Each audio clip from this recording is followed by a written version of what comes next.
nakikita naman natin ngayon, yung dalawa pang sama ng panahon na minomonitor ng Pag-asa. Meron tayong isang tropical depression nasa labas ng ating area of responsibility. At meron naman pong isang tropical storm nasa labas din at sobrang layo pa sa kalupaan ng ating bansa.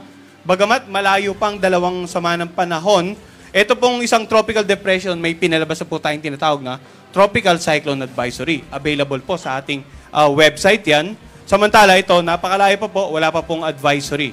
Now, in terms of this weather disturbance, ano naman yung inaasahan nating senaryo? So, titingnan po natin yung tinatawag nating Tropical Cyclone Threat Potential. Nagpapalabas po ang Pag-asa ng mga scenarios ng mga bagyo na nagko-cover ng up to a 2-week period.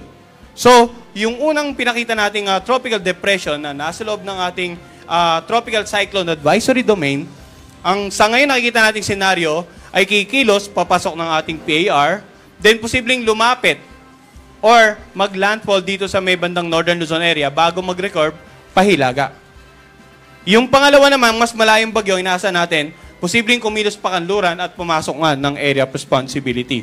So itong dalawang senaryo nito ang dahilan kung kaya't patuloy po tayo magmamonitor at magbibigay ng update, hindi lamang sa bagyong si Nika, kundi maging sa dalawang sama ng panahon na nasa labas nga ng ating area of responsibility.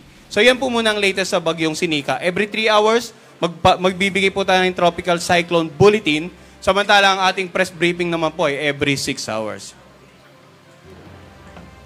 Salamat po, Engineer Christopher F. Perez. And that concludes our press conference for today on behalf of DOST Pag-asa Community. Maraming salamat po at mag-ingat po tayong lahat.